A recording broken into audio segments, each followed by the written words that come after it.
Hello everyone, welcome to मेधावी institute. Students, आज हम क्रैश कोर्स का पहला चैप्टर पढ़ेंगे in biology, that is genetics. Genetics में बच्चे आज हम सबसे पहले पढ़ेंगे मेंडल्स के बारे में, मेंडल्स के लॉज के बारे में, राइट। तो मेंडल ने किस तरह से इन लॉज को प्रपोज किया, कौन कौन से एक्सपेरिमेंट्स थे, किस तरह से कंडक्ट किए गए और उसके पीछे उसकी सोच क्या थी, ये सारी चीजें हम डिस्कस करेंगे। आपने क्या करना है, आपने इस YouTube चैनल को सब्सक्राइब कर लेना है एंड लाइक बटन जरूर दबाना है अगर आपको ये वीडियो पसंद आती है, राइट। एंड शेयर अपने फ्रेंड्स के साथ भी इस वीडियो को शेयर करें सो दैट वो भी ये वीडियो देख सकें और अपने एग्जाम के लिए प्रिपेयर कर सकें। I know students that you all are suffering a lot in this COVID time, so stay safe, stay home and study आपने बिल्कुल नहीं छोड़नी है। बात समझ में आई? चलिए, तो आज हम सबसे पहले शुरू करेंगे मेंडल से। बेटा, आपने क्या करना है, आपको लगातार फिजिक्स एंड केमिस्ट्री के कुछ कॉन्सेप्चुअल वीडियोस आपको इस YouTube चैनल पर मिलते रहेंगे। आपने अपने फ्रेंड्स के साथ भी शेयर करना, खुद भी बेनिफिट लेना है, ठीक है। आपके पास काफी ज्यादा टाइम है, आपको कोचिंग सेंटर्स तक नहीं जाना होता है आजकल, आपको स्कूल नहीं जाना है, आपके पास पूरा टाइम है स्टडी करने का और प्रैक्टिस करने का। समझ में आई बात? तो आज हम शुरू करेंगे मेंडल्स के लॉज से। तो बेटा, मेंडल थे कौन? बेटा, मेंडल एक साइंटिस्ट थे, ठीक है। साइंटिस्ट भी नहीं कहेंगे हम, एक्चुअली इनका पूरा नाम क्या था? Sir Gregor John Mendel, right. इन्होंने किया क्या था, सबसे पहले तो हम इसी बात को जान लेते हैं, इन्होंने काम क्या किया था। तो आप बड़े ध्यान से मेरी बातों को सुनेंगे एंड देन आपने क्या करना है, आप जब ये वीडियो लेक्चर देख लेंगे आपने जाना है और आपने NCERT line to line read करनी है। समझ में आई बात? और अगर आपको कोई क्वेश्चन ना आए, कोई लाइन समझ में ना आए, तो आपने इस वीडियो के कमेंट बॉक्स में जरूर क्वेश्चन पुट करना है, आपको मैं रिवर्ट जरूर करूंगा। समझ में आई बात? तो बच्चे, सर ग्रेगर जॉन मेंडल ने किया क्या था, तो इन्होंने बच्चे पी प्लांट पे एक्सपेरिमेंट किया था। किस पे किया था? पी प्लांट पे। Scientific name of pea plant क्या है? पाइसम सेटाइवम, ठीक है। तो बच्चे, आपको इस तरह की वीडियोस भी मिलेंगी, साथ ही में आपको पीपीटीज वाली वीडियोस भी मिलेंगी। तो पीपीटीज आपको हमारे टेलीग्राम चैनल पे मिल जाएंगी। मैं आपको टेलीग्राम जो हमारा ग्रुप है उसका लिंक मैं आपको इस वीडियो के डिस्क्रिप्शन में दे दूंगा, आपने वो ज्वाइन कर लेना है, आपको ये सारी पीपीटीज वहां पे मिल जाएंगी। और बहुत अच्छी पीपीटीज हैं, आपको मजा आएगा पढ़ने में और काफी इंफॉर्मेटिव भी है और स्ट्रिक्टली एनसीईआरटी, राइट। सो पाइसम सेटाइवम पे बेटा इन्होंने काम किया, इन्होंने लगभग 5000 पी प्लांट पे काम किया।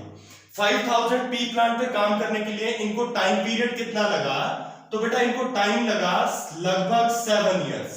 कितना टाइम लगा?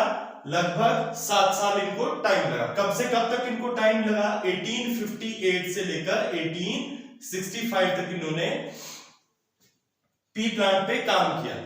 तो बेटा, सबसे पहली बात तो ये हमें जाननी है कि इन्होंने पी प्लांट को ही क्यों चूज किया। What is the reason behind pea plant जो इन्होंने चूज किया, तो क्यों किया? What is the reason? Now the reason is, first point आपका आएगा, क्या रीजन था? पहली बात, जो पी प्लांट था उसका जो लाइफ स्पैन था वो बहुत कम था, मतलब वो बहुत जल्दी अपना प्रोडक्ट तैयार कर सकता है। समझ में आई बात? सेकंड क्या था? सेकंड था large number of seed produce किए जा सकते हैं।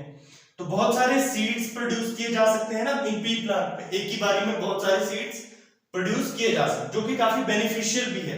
क्यों बेनिफिशियल है? वो इसीलिए है क्योंकि देखो, आपको ना बहुत सारी वैरायटीज को चेक करना है, आपको ये चेक करना है कि कौन सी वैरायटी आगे गई, कौन सा कॉम्बिनेशन आगे गया। तो आपको बहुत सारा एक सीड का एक डेटा चाहिए होगा ना, तो वो डेटा ये है। समझ में आई मेरी बात? थर्ड पॉइंट क्या है? थर्ड पॉइंट है कि लार्ज नंबर ऑफ सीड्स हो गया, लाइफ स्पैन हो गया। थर्ड ये है कि इसमें बहुत सारी वेरिएशंस थी। बेटा, वेरिएशंस से क्या लेना देना? देखो, अगर पी प्लांट एक जैसा होगा और आगे प्रोजेनी में जाएगा तो वो एक जैसा प्लांट आगे जाएगा तो हम क्या देख लेंगे, है ना। हमें कैसे पता चलेगा कौन सा कैरेक्टर कब किसके साथ क्यों लिंक हुआ? नहीं पता चलेगा, क्योंकि उसके लिए बहुत सारे कैरेक्टर होना जरूरी है। क्लियर? तभी तो कोई ना कोई किसी के साथ लिंक होगा या कोई ना कोई आगे मूव करेगा तो हमें पता चलेगा वो आगे मूव कैसे किया है, राइट। तो यहाँ पे वेरिएशंस बहुत ज्यादा थी। वेरिएशंस क्या मतलब क्या हुआ कि बहुत ज्यादा टाइप के पी प्लांट थे, बहुत ज्यादा उसमें, जैसे मैं आपको बताऊं तो उसके सीड्स में वेरिएशन थी, उसके हाइट में वेरिएशन है, ठीक है, उसके कलर्स में वेरिएशन है, तो इस तरह की variation. Now the fourth point is very important also, and what is the fourth point, that is कि जो पी प्लांट था ना बच्चे, ये बाइसेक्सुअल इन नेचर है। Now what do you mean by bisexual? In which male and female both are present in same plant.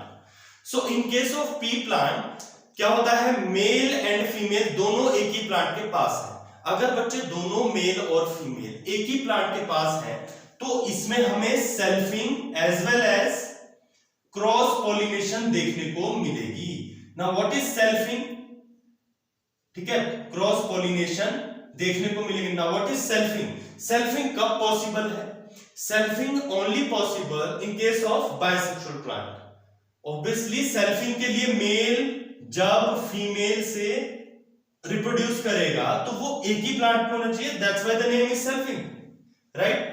तो अगर वो एक प्लांट पे नहीं है तो क्रॉस पॉलिनेशन होगी, लेकिन अगर वो एक प्लांट पे भी है तो सेल्फिंग होने के चांसेस हैं एज वेल एज क्रॉस के भी चांसेस हैं, क्योंकि हर बार तो ऐसा नहीं होता ना कि पोलन ग्रेन से पोलन ग्रेन जो कि आपके स्टेमन्स पे होते हैं, ठीक है, वो हमेशा उसी प्लांट के उसी फ्लावर के फीमेल स्टिग्मा पे तो नहीं जाके गिरेंगे, वो हो सकता है क्रॉस भी करेंगे, लेकिन पॉसिबिलिटी सेल्फिंग की होना बहुत जरूरी है। अगर ये बायसेक्सुअल ना होता तो सेल्फिंग कभी ये कर ही नहीं पाता। समझ में ये बात? क्योंकि एक ही सेक्स होता है, एक ही फ्लावर के पास या तो वो मेल ही होता या फिर फीमेल ही होता, तो फिर वो सेल्फिंग तो पॉसिबल ही नहीं है, क्योंकि मेल है तो फीमेल पार्ट नहीं है, फीमेल है तो मेल पार्ट नहीं। बात समझ में, राइट। तो यहां तक हमें क्लियर हो जाना चाहिए कि इसने पी प्लांट को ही क्यों चूज किया। अब हम देखेंगे कि उस टाइम पे जब इन्होंने पी प्लांट को चूज किया उसके बाद इन्होंने एक्सपेरिमेंट को किस तरह से आगे कंडक्ट कराया। लेकिन उससे भी पहले हम एक और बात जान लेंगे बेटा, जब इन्होंने ये सारा काम कर लिया, राइट, इन्होंने 7 साल तक 5000 से ज्यादा या 5000 तक पी प्लांट पे काम किया, लेकिन फिर भी इन्हें वो रिकॉग्निशन नहीं मिली जो मिलनी चाहिए थी। देखो कोई भी जब और वो ये बहुत मतलब एक एवोल्यूशनरी काइंड ऑफ डिस्कवरी कर रहे थे, या एवोल्यूशनरी काइंड ऑफ इनका एक ये एक्सपेरिमेंट था, क्योंकि इसी के बाद हम लोग जेनेटिक्स को समझने में कामयाब हो पाए। और लेकिन इनको उस टाइप की रिकॉग्निशन क्यों नहीं मिली? तो बेटा पहला पॉइंट ये था कि इन्होंने जो भी काम किया उस सारे काम का एक डेटा निकल के आया। क्या निकल के आया? एक डेटा। ऑब्वियसली आप 7 साल तक किसी चीज पे काम करोगे तो आपके पास एक डेटा होगा ना, काफी सारा, आपने बहुत सारी ऑब्जर्वेशन करी होगी, आपने उस सारे डेटा को लिखा होगा। बेटा इन्होंने भी यही किया और इस डेटा को इन्होंने फाइनली क्या किया? एनालाइज किया। एनालाइज करने के बाद, एनालाइज करने के लिए इन्होंने यूज किया मैथ का। किसका यूज किया? मैथ का यूज किया। और उस टाइम पर ये अप्रोच कॉमन नहीं थी, लोग नहीं करते थे मैथ का यूज इन बायोलॉजी को समझने के लिए, लेकिन सर ग्रेगर जॉन मेंडल ने ये काम किया। और मैथ में इन्होंने क्या किया? मैथ में इन्होंने बच्चे इस डेटा को समझने के लिए स्टैटिस्टिकल एनालिसिस का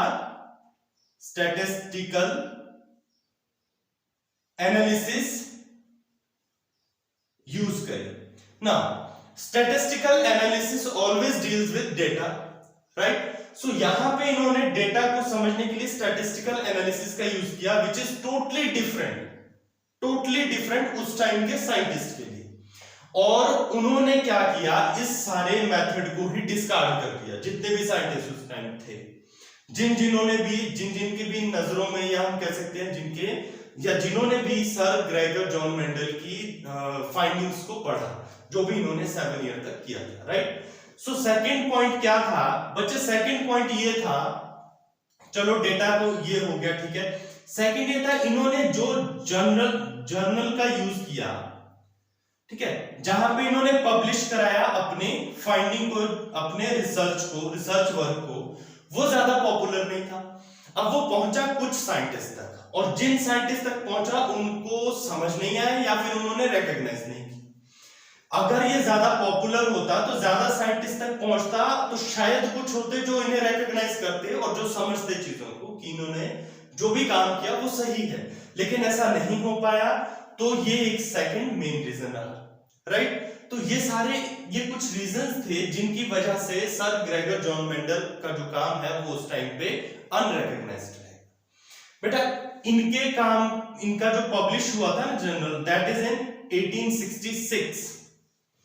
उसके लगभग आप देखो तो आपको पता चलेगा लगभग 30-35 साल बाद इन 1900 3 साइंटिस्ट इंडिपेंडेंटली, याद रखना इंडिपेंडेंटली मींस उन्होंने इकट्ठा कोई कोलैबोरेटिव वर्क नहीं था, वो एक इंडिपेंडेंट वर्क था जिसमें 3 साइंटिस्ट के नाम आते हैं। कौन कौन से आते हैं, और ये क्वेश्चन पहले भी नीट के एग्जाम में आ चुका है। इन 3 साइंटिस्ट के नाम पूछे जा चुके हैं, तो बड़े ध्यान से आपने हर चीज को समझते हुए चलना है, ठीक है। सो बच्चे ये थे डी वेराइस, सेकंड थे कार्ल कोरेंस एंड वॉन टीशमाक। सो ये 3 साइंटिस्ट थे जिन्होंने इंडिपेंडेंटली मेंडल के वर्क को रीडिस्कवर किया। रीडिस्कवर का मतलब जो चीज ऑलरेडी डिस्कवर्ड है उसको वापस से देख के उसको बताना कि जो काम इन्होंने किया था सर ग्रेगर जॉन मेंडल ने, वो काम बिल्कुल सही था और इनका कहने का मतलब था क्या। तो इन तीनों ने इंडिपेंडेंटली क्या किया, इस काम को रीडिस्कवर कर दिया। बात समझ में। अब रीडिस्कवर करने के बाद इन्होंने कहा कि देखो सर ग्रेगर जॉन मेंडल ने इस तरह से काम किया था, अब हम वो मेथड्स को पढ़ेंगे कि इन्होंने किस तरह से उस काम को किया था, राइट। तो साथ साथ में आपने क्या करना है, नोट्स भी बनाते जाना है एंड वो नोट्स आपके काम बहुत आएंगे, ठीक है। और अगर आपको कोई चीज नहीं पसंद आए, आपको कुछ सजेशंस हो regarding this video, so you can comment on the comment section, right. आप लिख सकते हैं, आपको रिवर्ट किया जाएगा और उन चीजों पे विचार किया जाएगा, राइट। अब आ जाओ नेक्स्ट पे कि जो सर जॉर्ज मेंडल थे, ग्रेगर जॉन मेंडल थे, इन्होंने काम कैसे किया था बच्चे। तो इन्होंने क्या किया था, पी प्लांट जिसका कि साइंटिफिक नेम पाइसम सटाइवम है, इसके 7 कैरेक्टर्स लिए थे। क्या लिए थे, 7 कैरेक्टर्स।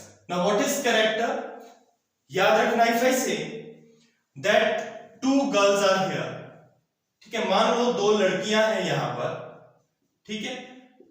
अच्छा, अगर मैं कहता हूं कि एक लड़की के जो हेयर हैं, या मान लो इस लड़की की जो आईज हैं वो बच्चे ब्लू कलर की हैं, और साथ में जो दूसरी लड़की है इसकी जो आईज हैं वो ब्लैक कलर की है। Now what is blue and black, are they character, yes और no, no, they are, blue and black are trait. What are they, trait. Now what is character, character is colour. Now blue and black is what? It is color. So now the color is character and the traits are blue. It can be blue, it can be black. Got it? Now let's have another example. So if this girl is 5 feet and this girl is 6 feet. Now what is 5 feet and 6 feet? Is it character or trait? Yes, it is trait. Now what is the character? Now the character in case of height is that in case of 5 feet and 6 feet is height. So now you know the difference between character as well as in trait. So what is character? क्या है बच्चे character? Blue और black में color character है, और blue and black is trait. 5 feet 6 feet में 5 feet 6 feet is trait and height is character. Clear. So ऐसे ऐसे पी के क्या लिए, 7 कैरेक्टर। कौन कौन से नाम बताते जाएंगे मुझे साथ साथ में, या कमेंट बॉक्स में आपने लिखना है, ठीक है। सो बच्चे अगर आप लोग काफी ज्यादा मेधावी इंस्टीट्यूट से जुड़ जाते हो, आप और आपके फ्रेंड्स, तो हम लाइव सेशन भी जल्दी लेकर आएंगे आपके लिए, यूट्यूब लाइव सेशंस। सो वहां पर आपको बहुत मजा आएगा पढ़ने का। लेट नाइट आपके लिए यूट्यूब लाइव सेशंस भी हम ला सकते हैं अगर आप लोग हमारा साथ देते हैं, right. Late night I think कुछ बच्चों की आदत होती है काफी लेट नाइट पढ़ने की, तो हम भी आपके लिए फिर तैयार हैं, राइट। सो फर्स्ट कैरेक्टर क्या था बच्चे, that is shape of seed, second colour of seed, third shape of pod, fourth color of pod, fifth, now what is fifth character? Fifth one is position of flower, sixth one is color of flower, seventh one is height of pea plant. Correct? Now these are 7 characters जिनको consider किया Mendel ने। अभी इनको क्यों consider किया और इनके साथ वो क्या करना चाह रहे थे, तो बच्चे हर कैरेक्टर के उन्होंने ट्रेड्स लिए, और कैसे ट्रेड्स लिए ध्यान से सुनेंगे, कॉन्ट्रास्टिंग ट्रेड्स। कैसे लिए? Contrasting trades.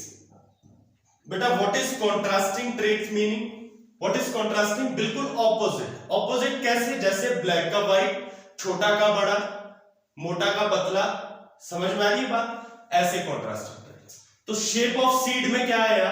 Round and wrinkled. क्या लिए? Round and wrinkled. Colour of seed में क्या लिया? Yellow and green. Correct. Shape of pod में क्या लिया? Full and constricted. Correct.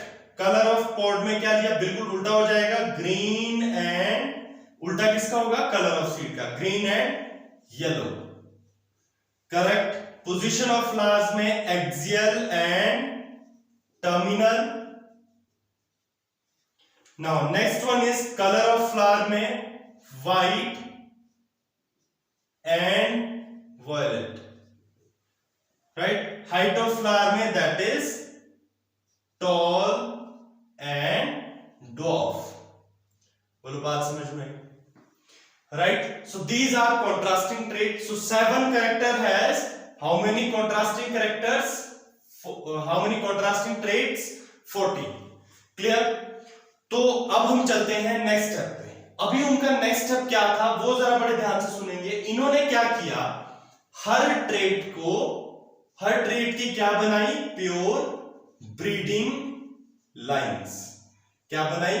Her trait की प्योर ब्रीडिंग लाइंस। करेक्ट। तो बच्चे यहां तक आज हम इस वीडियो में यहीं तक पढ़ेंगे। आपने क्या करना है, नेक्स्ट लेक्चर में बेटा हम लोग प्योर ब्रीडिंग लाइन से आगे बढ़ेंगे, मेंडल्स के लॉज पढ़ेंगे, किस तरह से वो लॉज दिए गए और उनके मायने क्या है, मतलब क्या है। उससे पहले आपने सेल डिवीजन का वीडियो लेक्चर जरूर देखना है। अगर आपको सेल डिवीजन का वीडियो लेक्चर समझ में आ गया तो आप इसके बाद जो नेक्स्ट लेक्चर होगा वो भी समझ पाओगे, अदरवाइज वो आपको नहीं समझ में आएगा। आपको जरूर पहले सेल डिवीजन देख के आना है, तभी आपको इसके आगे की कहानी समझ में आएगी जो मेंडल ने परफॉर्म करी थी। राइट। और साथ ही में अगर पुराने वीडियोस में से अगर आपको इस चैप्टर के लिए जो जरूरी है that is DNA and cell division, और दोनों वीडियो लेक्चर्स इस YouTube चैनल पर अपलोडेड हैं।